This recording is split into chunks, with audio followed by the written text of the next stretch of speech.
Buckhead, Georgia, was a sanctuary for opulence. As the sun made its descent, casting a golden veil over the affluent district, it highlighted the grandeur of the neighborhood. Beneath its rich glow, designer boutiques shimmered and exclusive restaurants prepared for their elite guests, setting the stage for a night of luxury. Within this district stood Emir Fahri's mansion. It was a beacon of splendor, with its grand columns and sprawling gardens. The facade was an architectural masterpiece, but more than that, it was a fortress. Walls rose high, and security cameras kept a vigilant watch, all silently telling a story of power and prestige. Inside, the air was rich with anticipation. The Fahri twins, Leyla and Yasmin, were turning 18 at the week's end. A gala of unimaginable extravagance was in the works, and the city's elite were all but buzzing about it. Leyla, with her raven black hair and piercing green eyes, was the spitting image of her mother. Her beauty was classical, elegant, and she carried herself with an air of grace that commanded respect. Even as she sat surrounded by law books, one couldn't help but be drawn to her magnetic aura. Her intellect was as striking as her looks, a formidable combination that had the world at her feet. Down the hallway, Yasmin was the essence of fiery passion. Her hair, equally dark, cascaded in wild curls down her back. Her hazel eyes sparkled with mischief and dreams. While she shared a face with her twin, her spirit was untamed, reflecting in the vivacious colors that bloomed on her canvas as she painted. Emir, the patriarch, stood at the doorway, watching his two jewels.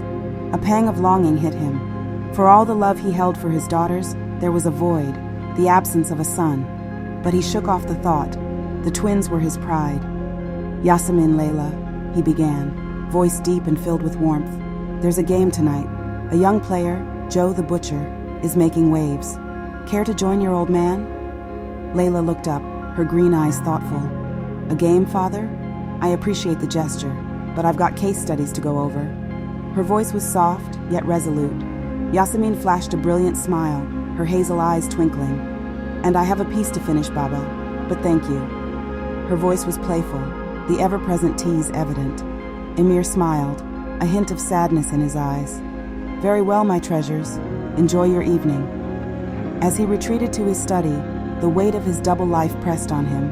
His dealings in the underworld were known, but there was a deeper secret, one only a few were privy to: his involvement with the FBI. The threads of this secret involvement ran deep, deeper than even the roots of his criminal empire. The evening progressed, with Leyla poring over her books and Yasmin lost in her art. Outside, the setting sun gave way to a starry night, but inside the Fahri mansion, the atmosphere was charged with the impending festivities. Servants moved discreetly, preparing for the twins' grand party. Invitations had been sent out, each one a work of art, hinting at the opulence of the upcoming event. Amid the bustle, Emir's trusted aide whispered urgent news into his ear. Emir's face remained impassive, but a flicker in his eyes revealed his concern. He retreated further into his study, leaving behind a trail of whispered speculations.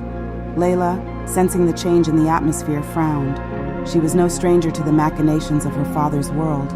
But tonight, something felt different. Something was amiss. Yasmin, ever the dreamer, remained oblivious, her world confined to the canvas in front of her. But even she couldn't ignore the undeniable tension that slowly crept into the mansion. As the hours ticked by, the Fahri mansion was a juxtaposition of emotions.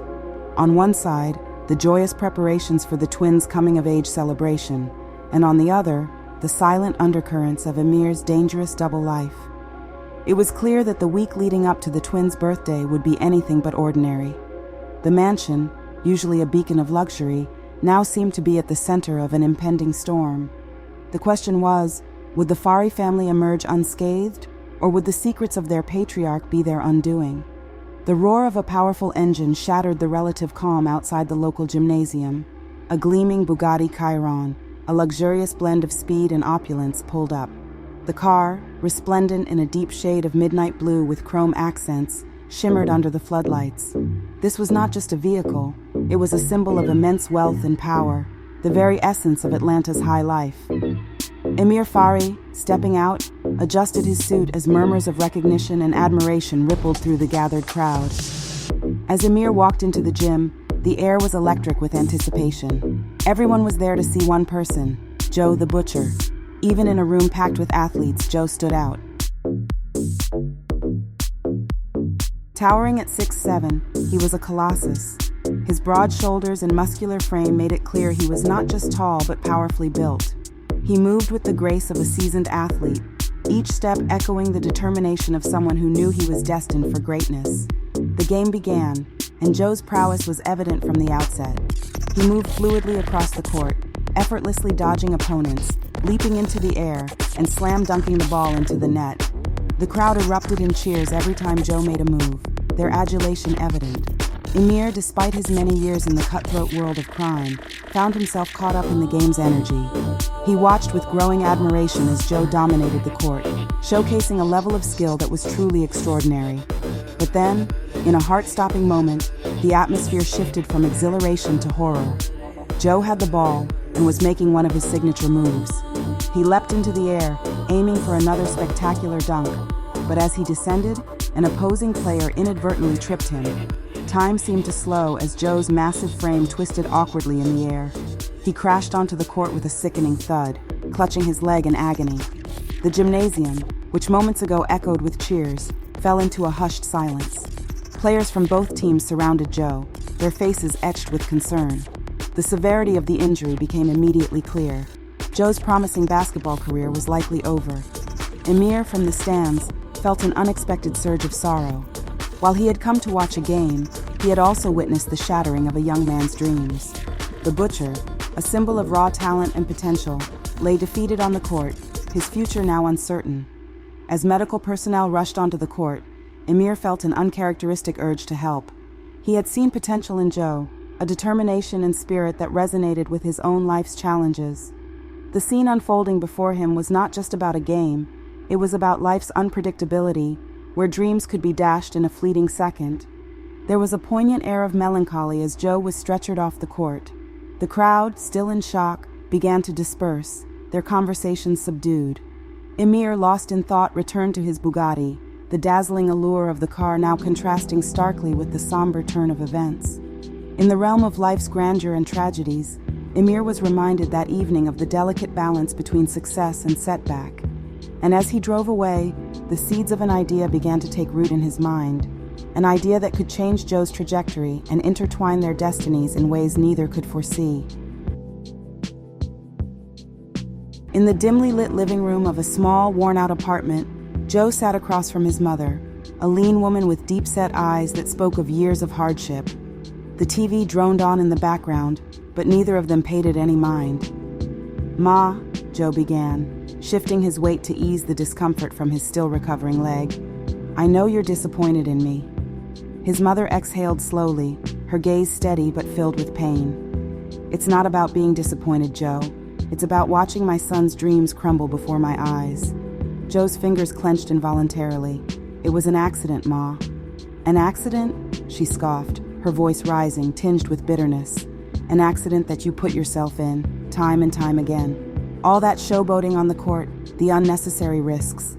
"Ma, I played the game the only way I knew how, with everything I had," Joe defended, his voice hoarse with emotion. "I always told you, Joe, to have a backup plan. I always said not to put all your eggs in one basket," she continued, her voice breaking. "Now what?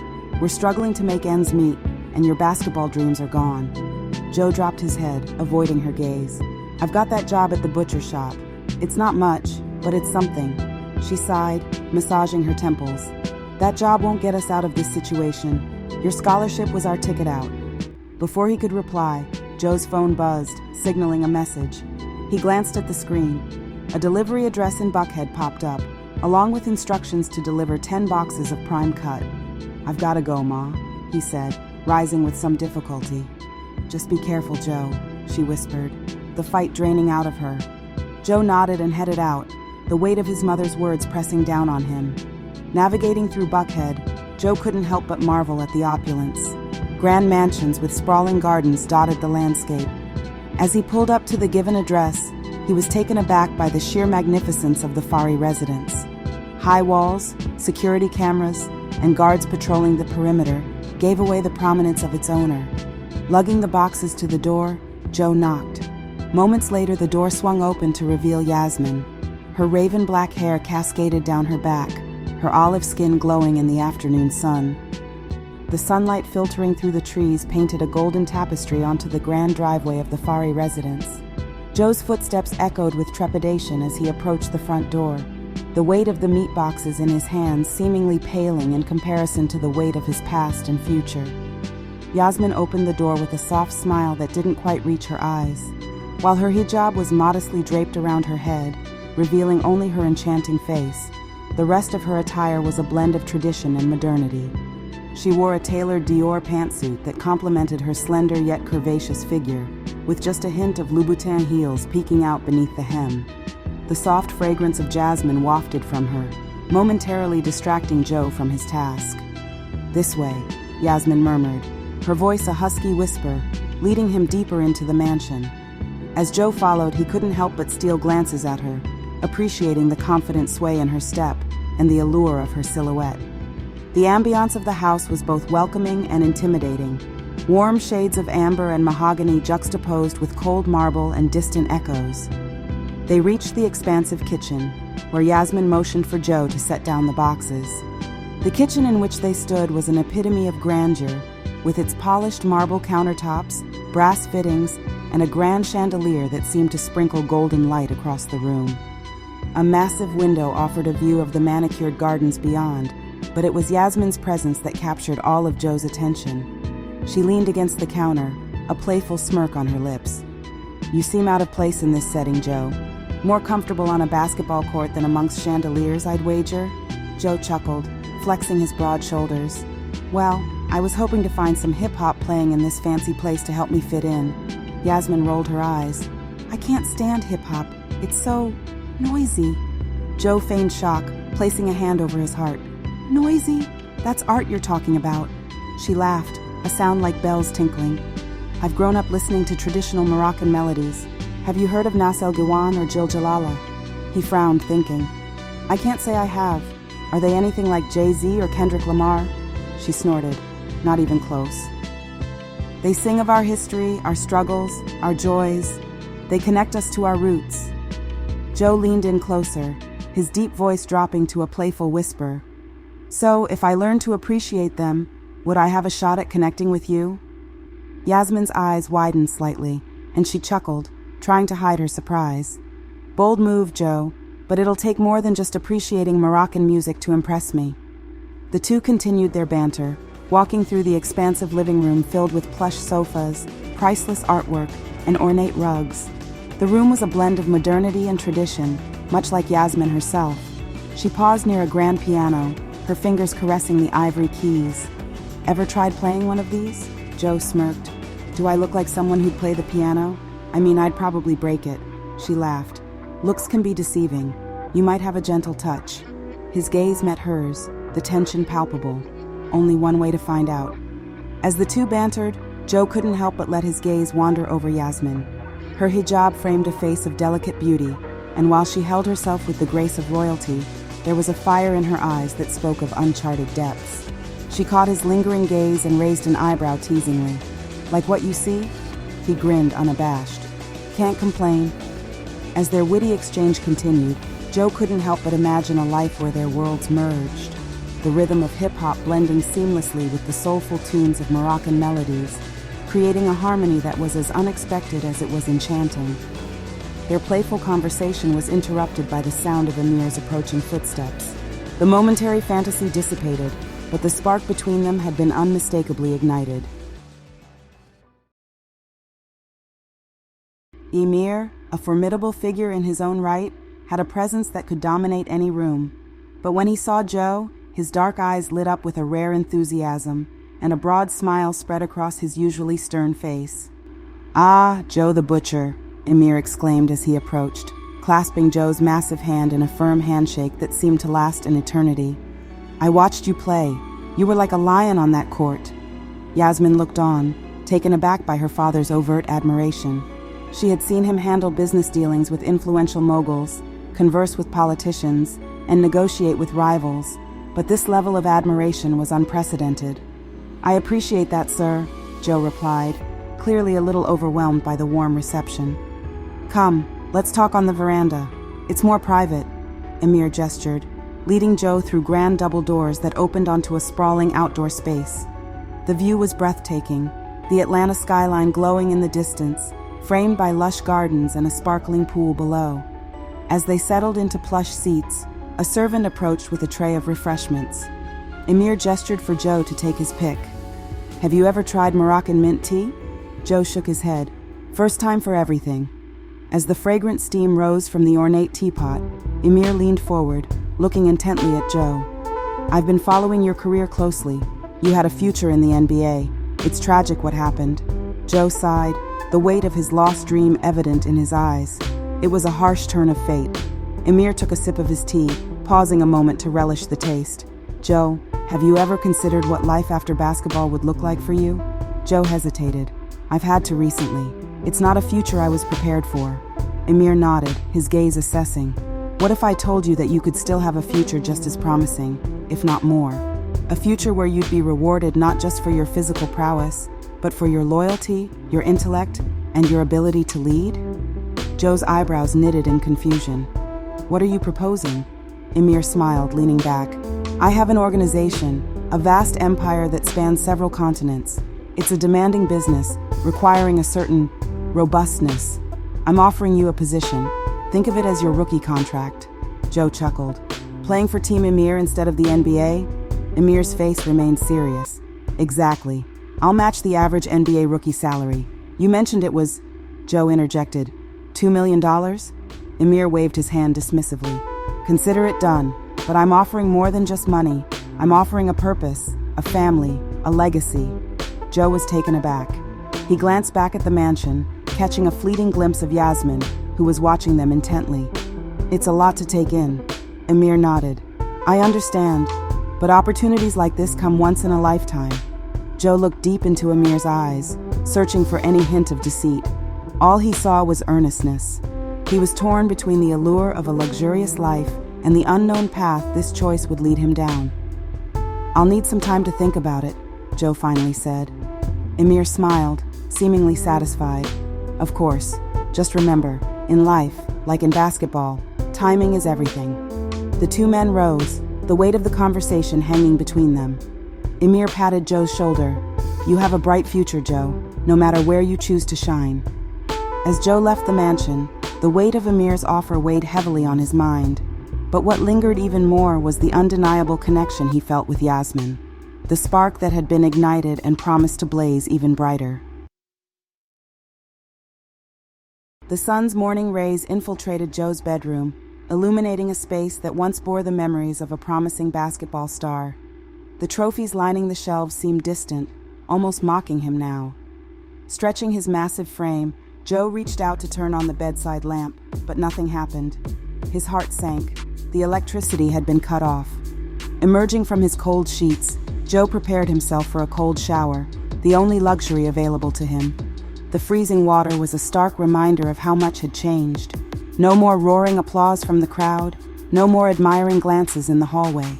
Instead, he was now battling unpaid bills and fading dreams. Having dressed in his work attire, Joe ventured into the kitchen, hoping to whip up a quick breakfast. The silence of the toaster and the inactivity of the microwave reiterated his earlier discovery. There was no electricity. Breakfast would have to be a stale piece of bread and tap water. In a bid to alleviate some of his financial strain, Joe decided to take an advance from the butcher shop, enough to settle the electric bill and hopefully see him through a few days. His old truck, worn from years of use, spluttered to life, protesting every mile with ominous noises. Stopping by the gas station, Joe hoped to fill up just enough to get him through the week. While fueling, he heard familiar voices, tinged with mirth. Looking up, he recognized old classmates. Dressed in sharp suits and leaning against luxury cars, they seemed worlds apart from their high school days. They chortled upon seeing Joe, their conversation loud enough for him to catch. Look at Big Joe now, how the mighty have fallen. Swallowing his pride, Joe drove off, the weight of his current situation pressing on him even more. The day's work at the butcher shop was uneventful, adding to the monotony of his life.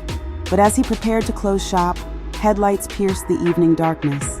A sleek Mercedes 450 glided to a stop outside the store. From it emerged Leyla, Emir's elder daughter. She looked every bit as beautiful as Yasmin, but radiated an air of cold determination. She was draped in designer clothes, which complemented her striking appearance.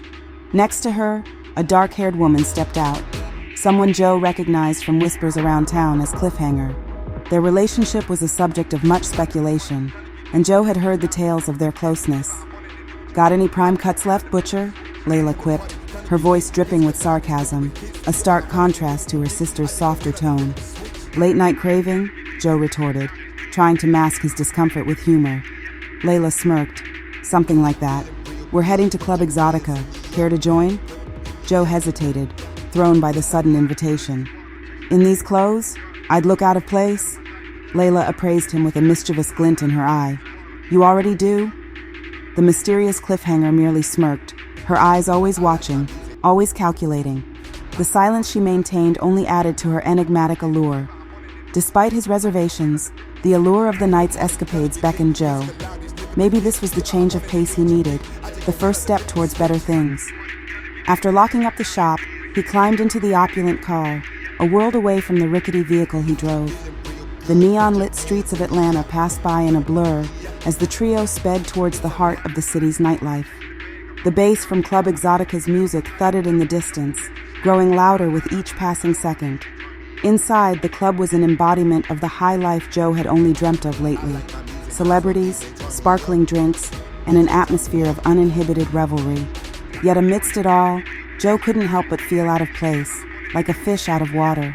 But Leyla seemed to take a keen interest in ensuring he enjoyed himself, introducing him to friends and acquaintances. They chatted about everything, from the music of Morocco that Yasmin loved to hip-hop's latest trends. However, as the night wore on, Joe noticed a pattern. Leyla would often whisper into Cliffhanger's ear, both their gazes flitting back to him. It was evident they were discussing him, but to what end? As dawn approached, the club began emptying. Leyla, having ensured Joe had ample drinks, leaned in close. "My father sees potential in you," she whispered, her breath warm against his ear. "But potential isn't everything. Prove yourself." The statement, both a challenge and a promise, left Joe reeling. The night had turned from mundane to bewilderingly eventful. As Layla's car sped away, leaving him outside his dimly lit home, one thought echoed in Joe's mind. His life was about to take another turn, and only time would tell if it was for better or worse. Joe spent the next few days wrestling with the decision. He'd seen the opulence of Emir's life from afar, aware of the whispers and rumors that swirled around the enigmatic crime boss. This world was a far cry from his life at the butcher shop, a reality grounded in sweat, blood, and unending hours of labor.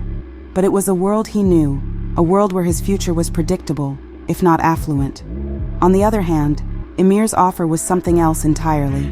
It was an introduction to a world of privilege and wealth, yes, but also danger and unpredictability. Guarding Emir's daughters would mean entering a realm he'd only seen in films and news reports. It was intimidating, terrifying even, but the offer held an allure he couldn't quite shake off. It was the lure of change, of breaking free from the monotony of his existence. And then there was Yasmin. He'd only seen her once when he delivered a meat order to the Fahri mansion.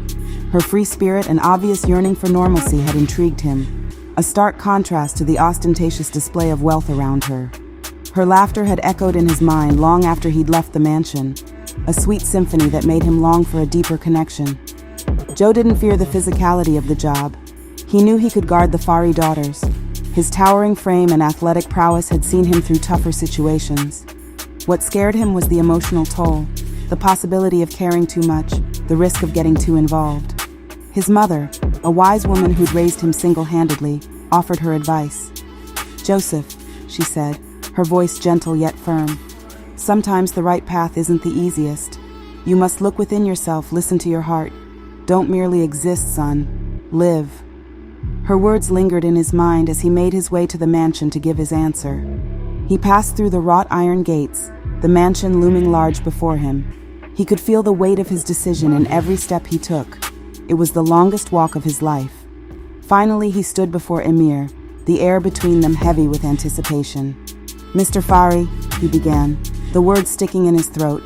He swallowed, took a deep breath, and let his decision ring out. "I'll do it. I'll guard your daughters. Emir watched him for a moment, his face impassive. Then slowly, he extended his hand. "Welcome, Joe, to a life less ordinary." And just like that, Joe had taken his first steps into an unfamiliar world, propelled by a mix of anxiety, curiosity, and a strange sense of hope. A new chapter awaited him, filled with danger, romance, and the tumultuous journey of finding his place in the world. His ordinary life was behind him now, and ahead lay a path laden with uncertainty and intrigue.